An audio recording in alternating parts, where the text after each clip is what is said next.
Herman est parti. Herman nous a quittés, comme je vous l'ai annoncé hier. Une triste, bien triste nouvelle pour tous les lecteurs et les grands fans de Herman, qui est vraiment, pour moi, l'un des maîtres de la bande dessinée, l'un des piliers du journal Tintin. Et aujourd'hui, j'ai envie de vous faire une vidéo. Bonjour mes loulous, j'ai envie de vous faire une vidéo sur toute l'œuvre de Herman. Je vais pas non plus m'éterniser sur chaque album, mais quand même, j'aimerais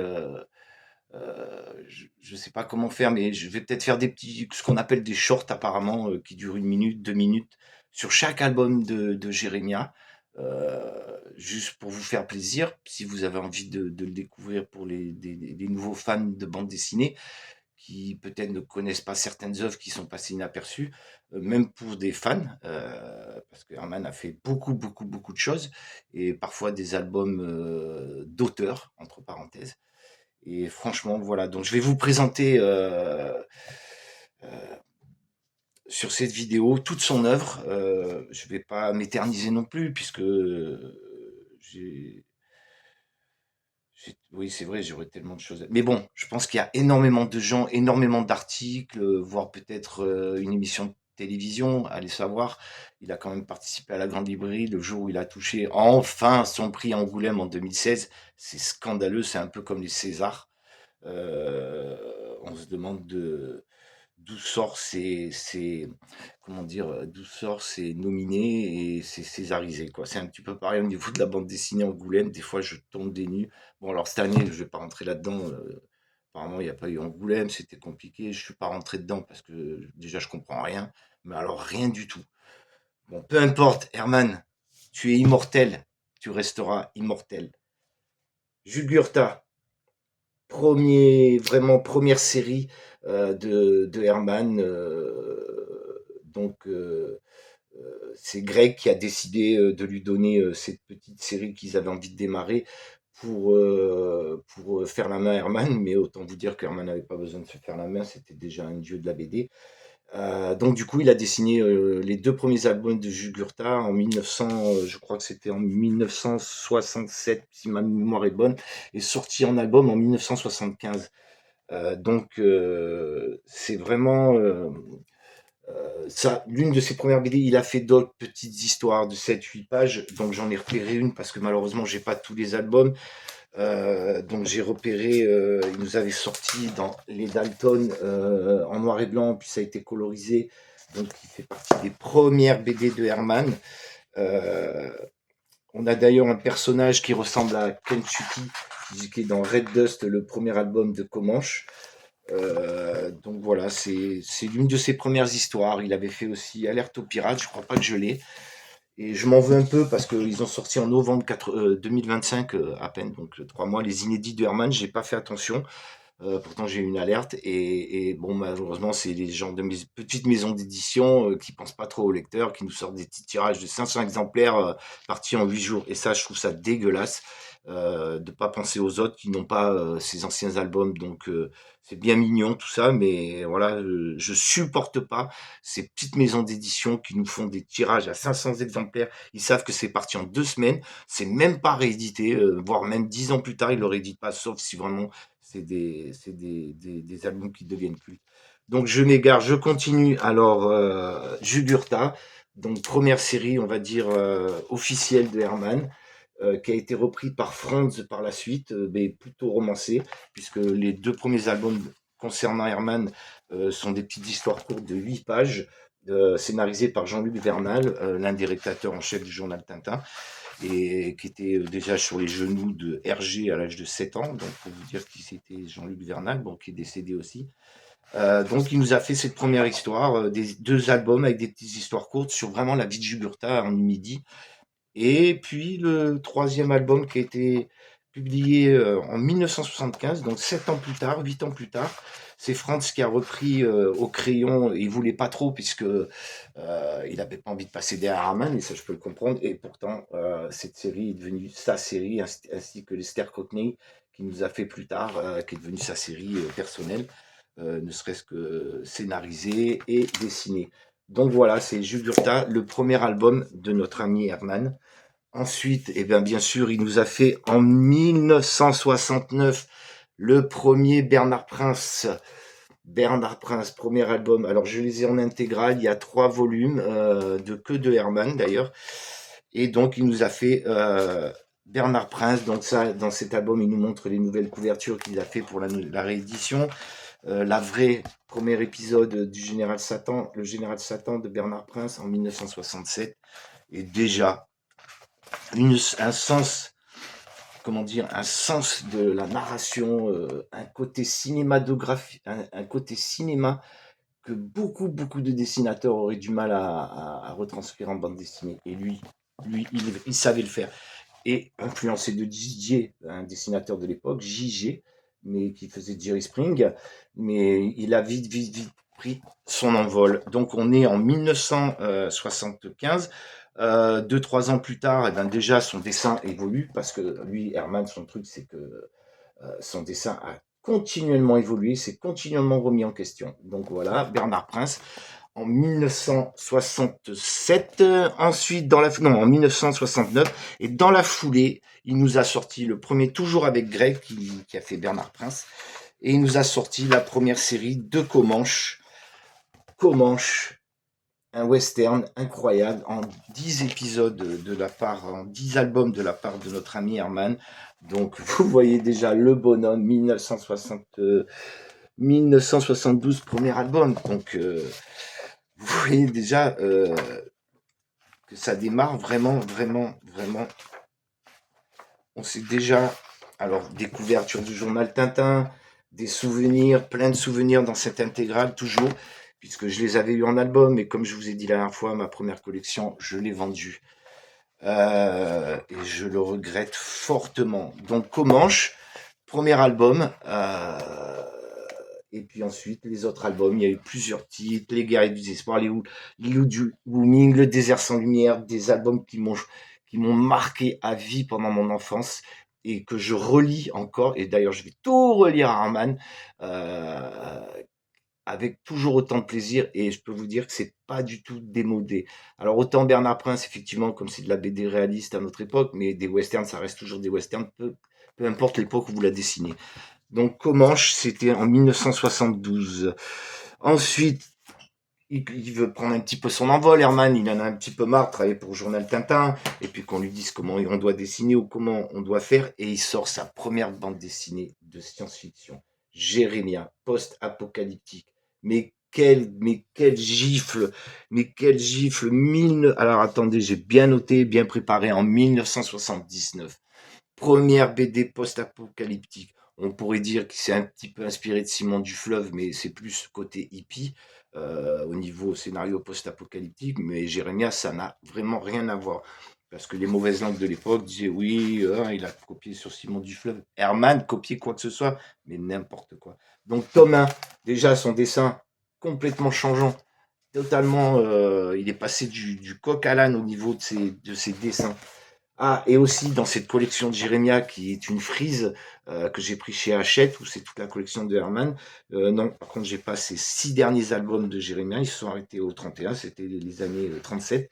C'était l'année où Hachette a sorti cette collection. Et à la fin, il nous a mis cette fameuse bande dessinée de 1964 qui s'appelle Plein Feu, qui était vraiment, je crois, la première bande dessinée de notre ami Herman. Regardez ça. Il a été vraiment très à l'aise au niveau du dessin. Donc Jérémia, quelques épisodes, je vous ai sorti. C'est le numéro 6. Donc regardez, numéro 6. Il faut voir son dessin, surtout l'évolution, puisqu'on quand même, on reste Jérémia et sa série phare. Regardez. Regardez déjà son dessin qui change avec des couleurs magnifiques de Frémont. Et cette série, Jérémia, elle a démarré effectivement en 1979 et il a dessiné son dernier album de Jérémia il y a même pas un an, puisque il a fait les 4 albums Jérémia chaque année, 2023, 2024, comme s'il savait qu'il allait un jour ou l'autre malheureusement partir. Donc Jérémia, je vous ai sorti plusieurs albums. Strike numéro 13. Vous avez comment ça s'appelle, Mercenaire, donc vous voyez déjà le dessin. Alors là, on est carrément sur encore autre chose. Regardez, couleur directe, vraiment ce Herman, il est exceptionnel.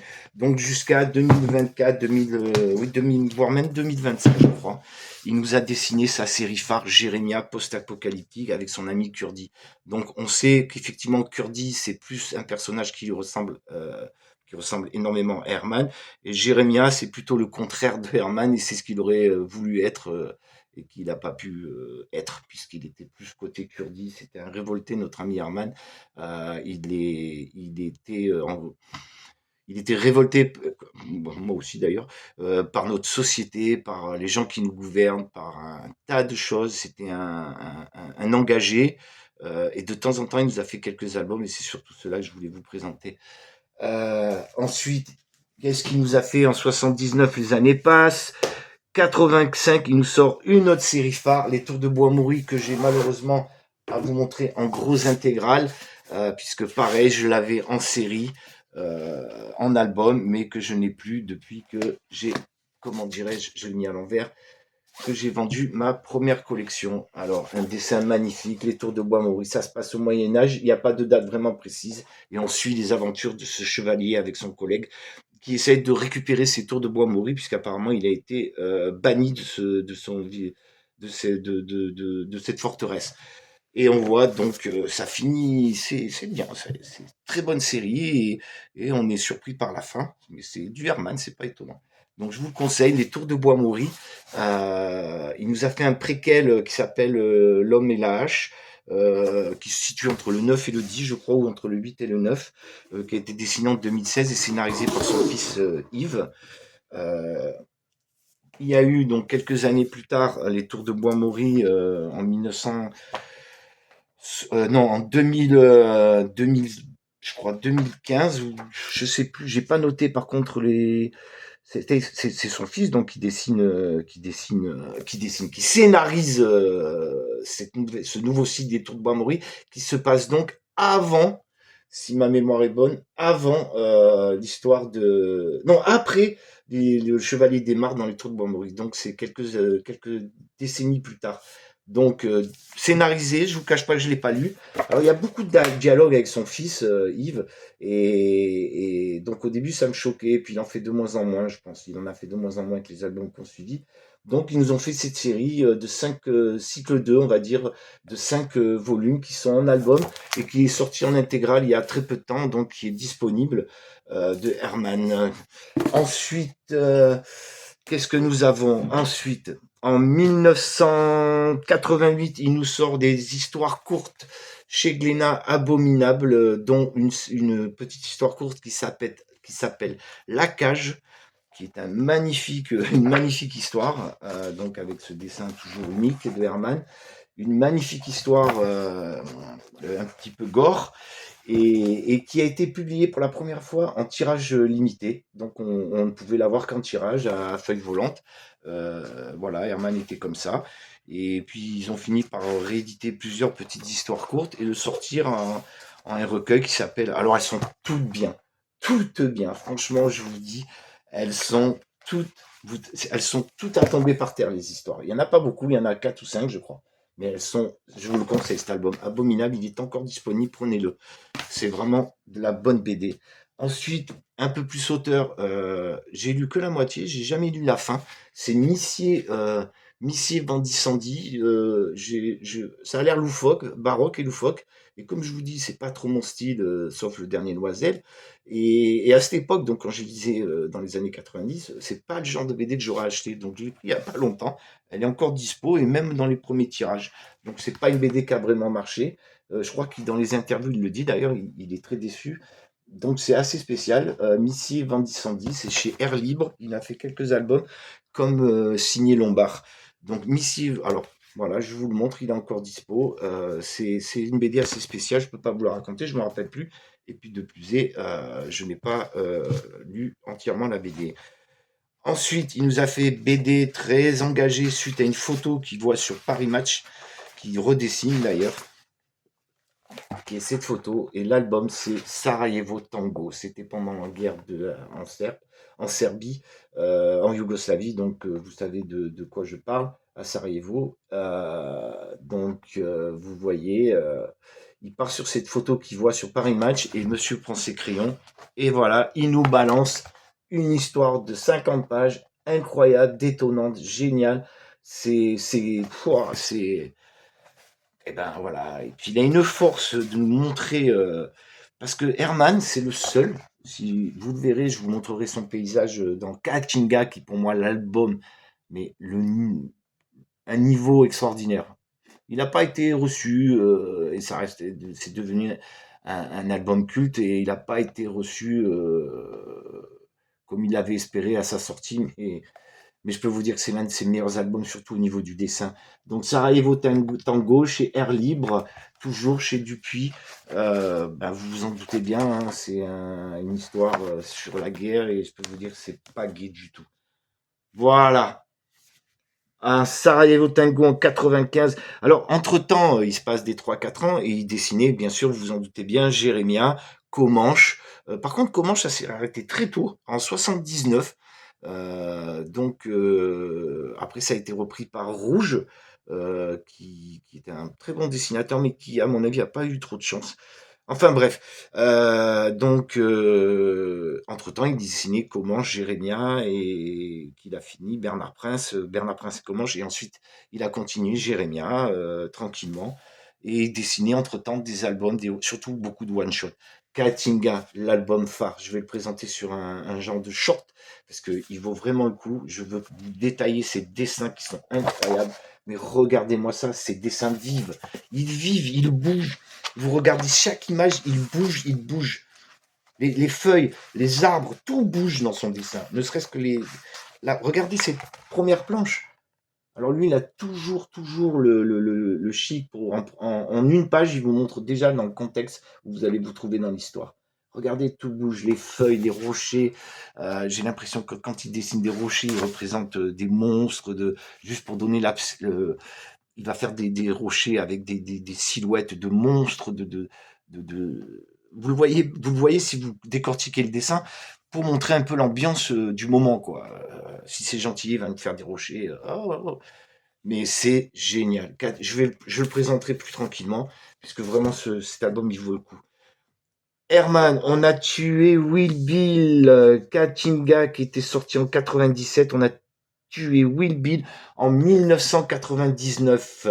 Alors pareil, hein, donc c'est l'histoire de Will Bill, c'est chez Air Libre, toujours pareil, les dessins, tout bouge, tout virevolte, on dirait une série Netflix.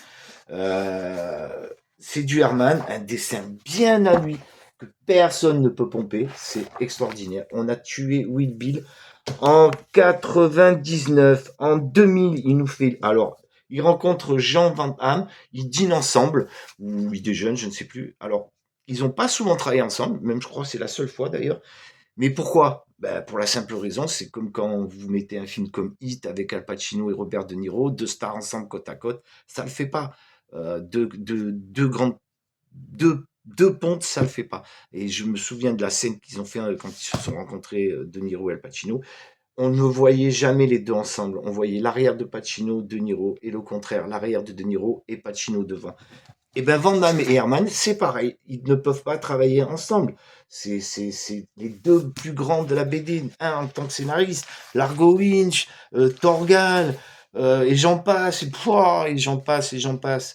Euh, et là, pendant ce dîner, ils se partent sur un délire de deux familles qui s'embrouillent pour des histoires, je ne sais quoi, je me rappelle plus trop parce que je l'ai lu il y a longtemps.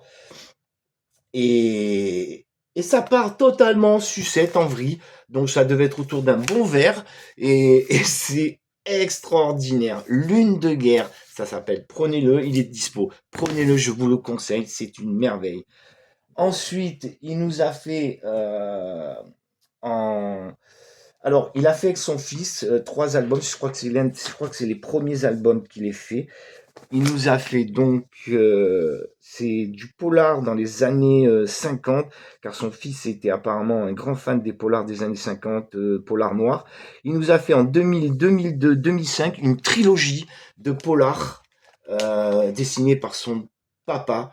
Donc vous avez Lien de sang, vous avez, ils sont tous indépendants, hein. Manhattan Beach 1957, The Girl from Panama chez Signé Lombard, collection signée chez le Lombard. Très très bonne collection des plus grands auteurs. Herman en a fait pas mal. Et alors, quand je vous disais que Yves, au départ, c'était un peu compliqué au niveau de ses bandes dessinées, c'est que quand il nous a sorti, quand il nous a sorti American Manhattan Beach 1957, je vais vous montrer. Donc, on est sur, comment dirais-je, toujours du Herman tip top. Mais il faut que je vous montre quelque chose, c'est ce qui m'a le plus choqué. Et encore, c'est pas l'un.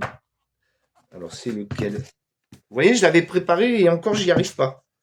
Je n'y arrive pas. Voilà, donc, alors c'est où là ce que je voulais vous dire? Oh là là, je m'affole.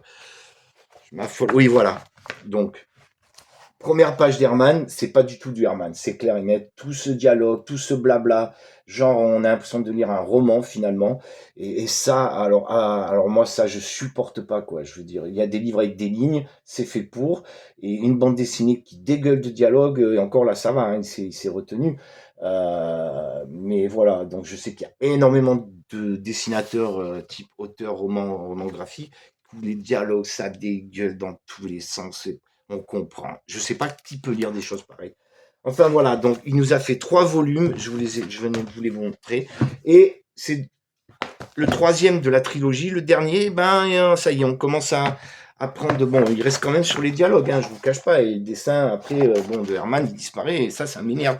Mais il s'est après assagi avec le temps, et il a mis sur certaines BD peu de dialogue, et où on est à fond dans l'histoire.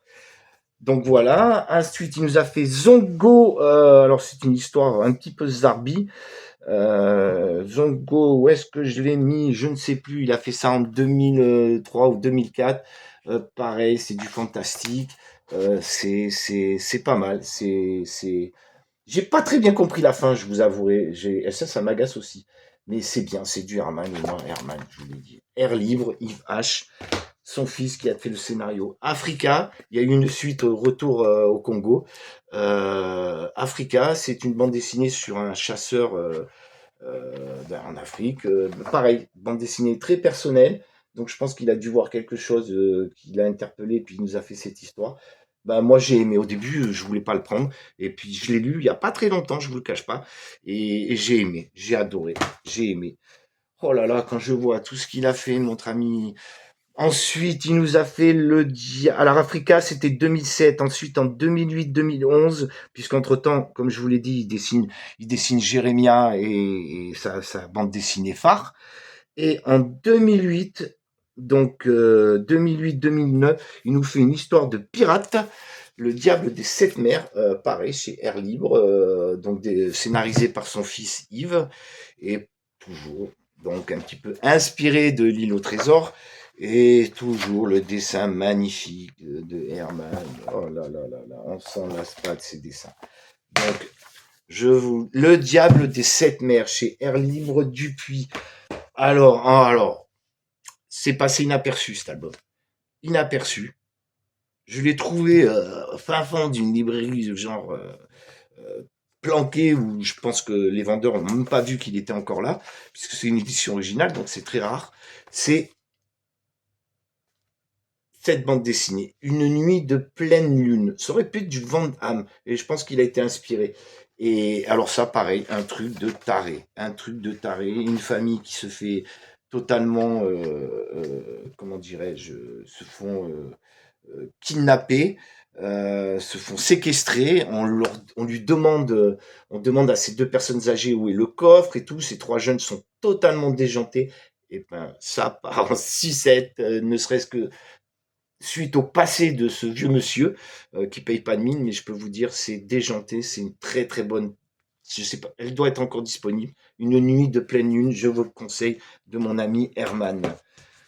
Ensuite, il nous a fait donc des scénarios, des one-shots chez Édition du Lombard, collection signée, Station 16, entre autres. Donc, bonne BD, c'est sur le nucléaire. Donc, encore un grand coup de gueule de notre ami Herman. On y voit à la couverture, on a tout de suite compris son coup de gueule. Lui, par contre, c'est vrai qu'Herman, il fait pas mal de messages sur ses BD, surtout Jérémia. juste pour nous montrer la connerie humaine, la société, les gens qui nous gouvernent, tout dégueule, personne ne dit rien, et lui et c'était un, c'était un sacré grand bonhomme. Alors, Station 16. Ensuite, il nous a fait, toujours dans la collection, signé un western sans pardon, scénarisé par son fils. Toujours du grand Herman, toujours aussi beau. Voilà, voilà. C'était donc. Ah oui, je vais quand même vous donner les dates. Donc, Station 16, 2014, sans pardon, 2015, Le Passeur. Celui-ci, pareil, donc je pense que c'était une bande dessinée un petit peu apocalyptique, mais qui concerne surtout ces histoires d'immigration. Donc encore un coup de gueule de mon ami Herman, Le Passeur, donc je vous le conseille aussi. Donc en 2015, sans pardon, 2016, Le Passeur, 2014, c'était Station 16. Oh, de pas de personne, encore un western en 2016. Donc là, c'est pareil, c'est sur le racisme sur fond de western. Je pense que c'est euh, western, mais des années 50-60, hein, pardonnez-moi, donc les années pourraves américaines sur le racisme, le Ku Klux Klan et compagnie. Donc, c'est une très bonne BD de Herman, donc je ne vais pas vous le dire à chaque fois, il faut l'acheter. Olpa Anderson, achetez-le chez Signé Lombard. Ensuite, chez Le Lombard, il nous a... Alors, c'est incroyable qu'il ait fait ça pour deux bonnes raisons. C'était en 2017-17, et donc il est mort 9 ans plus tard, donc il avait quand même 78 ans, 79 ans. Mais il faisait encore du vélo, il se tapait des montées comme ça. Et il nous a donc démarré une série qui s'appelait Duke, un bon western scénarisé par son fils. Et là, bah, vous voyez, vous allez tout de suite le voir, les dialogues, c'est plus pareil. Hein, on reste dans, comment dirais-je, on reste dans les cadrages et les storyboards d'une bonne bande dessinée. Herman, mon Dieu, qu'est-ce que c'est beau. Regardez ces dessins. Il a fait 7 volumes de Duke, puisque le septième, c'était... Alors, c'est une très, très belle histoire d'un homme bon, qui veut se repentir, qui a un frère qui est apparemment qui est un truand. Lui, il est à moitié flic et moitié truand, le héros Duke. Et il tombe amoureux d'une femme qui se fait défigurer. Donc, c'est vraiment le genre western comme on les aime. C'est du pur grand western. Et je vous le conseille. Donc, Duke, il y a eu oh là là, mais je me suis trompé. Je vous ai montré le dernier volume. Donc du premier volume, regardez la boue et le cendre, et ne serait-ce que le titre, mais regardez la couverture, bon sang de bonsoir, mais c'est de la folie, mais comment, même si vous n'aimez pas la BD, vous l'achetez, ne serait-ce que pour la pureté de son dessin. Duke, Thomas Herman, il nous a fait ensuite tous ces tomes, il nous a fait tome 2, Celui qui tue, regardez ces couvertures, c'est pas démentiel. Je suis une ombre, dernière en fait série phare où il y a 7 volumes de notre Hermie Herman, donc qui pour moi il en a fait une dernière. Hein. C'est pas la dernière série de bande dessinée qu'il nous a fait Herman. Hein. Allez, j'avance la dernière fois, donc tome 4, tome 5 et le dernier, tome 7, qui s'appelle Incroyable titre. Donc on sait déjà, Ce monde n'est pas le mien. Ce monde n'est pas le mien. Dernier volume, tome 7 de la série Duke. C'est du Herman. Ce monde n'est pas le mien. Je pense qu'il avait un certain âge et c'est vraiment son message. C'est incroyable, Herman. Franchement, quelle tristesse. Moi qui attendais à chaque fois son nouvel album. Alors, il y a eu des critiques, mais dégueulasses sur lui, en disant que son dessin devenait dégueulasse, que c'était baveux, que c'était bâclé. 86 ans, il a dessiné, il a continué, il sort son album, messieurs, dames, le 26 avril 2026, son dernier album, et incroyable le nom où il a appelé cet album, et là je me suis dit, j'ai l'impression que la parenthèse va se fermer. Comment peut-on critiquer Herman? Oui, alors j'aime bien quand on dit oui, les 15 premiers volumes de Jérémia sont excellents, et puis ça a commencé à baisser. Bon, bien sûr, euh, chaque série, elle s'épuise à un moment donné, surtout quand il y a énormément de volumes, c'est chiant. Genre à Michel Vaillant, j'ai dû lire les 10 premiers volumes. Regardez derrière, j'en ai à peu près, il va y en avoir 110, je crois. Achète, c'est terminé. Terminer les frises, on vous prend la gorge en fait. Et je prenais ces séries parce que justement, je les aurais jamais achetés en album. Et maintenant, j'ai un petit peu peur qu'ils nous fassent un tout Herman. Alors là, je l'achèterai quand même, je crois. Avec une frise, je l'achèterai quand même. Donc, donc ils ont critiqué et tout, mais un gars à 85 ans, il nous fait une BD. Et pardonnez-moi, je vais vous montrer une BD qu'il nous a faite. Ben, sa dernière bande dessinée, hein, sa dernière série qu'il nous a fait en 2 volumes. Là, je pense qu'il devait savoir qu'on pouvait pas s'éterniser au niveau des séries. J'ai hâte de lire le dernier Jérémia qui a été hyper critiqué. Je suis sûr que c'était une conclusion de sa série. Je vais l'acheter en album normal puisque j'ai la série de 37 albums avec la frise sur les côtés. Bricantus, un super album. Là, franchement, je pense que c'est une révérence de la part de Herman. C'est une super BD. Ils l'ont descendu au niveau de ses dessins parce que effectivement, il a, au niveau de ses visages, c'est de plus en plus. Mais il garde son style de dessin, bon sang de bonsoir. Alors les gens disent oui, regardez les dessins, ils sont tremblotants. Mais qu'est-ce que vous me racontez? J'ai au moins tout de Herman. Les dessins de sa jeunesse, les dessins de sa notoriété. Et maintenant, j'ai des dessins de lui quand il était très âgé. Regardez, bon, effectivement, quand on voit, mais, on le reconnaît, c'est son style, c'est son dessin, c'est ses couleurs à lui. C'est dur. Ces 2 derniers albums, non. Et un dernier qui va sortir qui s'appelle Cartagena. Ça se passe apparemment au Brésil ou au Mexique, je sais plus trop. Et je trouvais que ce nom Cartagena était très proche de Caatinga, qui était pour moi son album, premier album, je pense, d'auteur. Mais alors ça, quand il a dessiné Caatinga sur Westerns au Mexique, c'est un vieux film mexicain qu'il a vu à la télévision. Et ça lui a... Et pareil, le lendemain, à ses crayons, et vas-y, je t'envoie l'histoire qu'il avait en tête. Il nous a torché ça en 6 mois, voire 5 peut-être, parce qu'il dessinait énormément, énormément, 14 heures je crois par jour. Il ne s'arrêtait jamais. Et le reste du temps, c'était du vélo et de s'occuper de sa famille. On t'aime Herman et on t'oubliera jamais. Brigantus, donc achetez-les s'il vous plaît, prenez-les, ne serait-ce que par postérité.